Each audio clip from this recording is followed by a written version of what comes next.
আপনিও করে নিতে পারবেন এই ধরনের ব্যাকগ্রাউন্ড ভিডিও থেকে এই ধরনের ব্যাকগ্রাউন্ড ভিডিও। জাস্ট কি করে করবেন একটু আপনাদেরকে দেখিয়ে দিচ্ছি।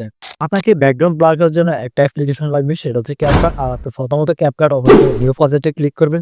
আমি নিউ প্রজেক্টে ক্লিক করে দিলাম। এখানে আমার যে ভিডিওটা ব্যাকগ্রাউন্ড ব্লার করবো সেটা সিলেক্ট করে নিলাম। সিলেক্ট করার পর এখান থেকে আপনি ইফেক্টে ক্লিক করবেন, ইফেক্টে ক্লিক করে ভিডিও ইফেক্টে ক্লিক করবেন। সেখান থেকে আমার যে ব্লারটা লাগবে সেটা হচ্ছে ডাইনামিক ব্লার। ডাইনামিক ব্লারটা সার্চ করে এখান থেকে ডাইনামিক ব্লারটা আপনি ওপেন করে নেবেন। আমি এটা ওপেন করে নিলাম। ওপেন করার পর দেখতে পাচ্ছেন আমাদের ব্যাকগ্রাউন্ডটা অনেক সুন্দর আগে থেকে স্মুথলি দেখা যাচ্ছে। এখান থেকে আপনি কম বেশি চাইলে বাড়ায় কমিয়ে নিতে পারবেন বা আপনার যেরকম দরকার সেরকম করে নিতে পারবেন। তবে এ ধরনের ডাইনামিক ব্লার যেটা আপনি এফেক্টগুলো ব্যবহার করেন, এখানে খুব হাই রেজোলিউশন বা হাই কোয়ালিটি আপনি ব্যাকগ্রাউন্ড ব্লার করতে পারবেন। এটা এখন সম্পূর্ণ পিসি লেভেলে এডিটিং সিস্টেম হয়ে গেছে, বা ব্যাকগ্রাউন্ড সাধারণ ফোন থেকে এটা ভালো একটা এডিটিং হয়ে গেছে।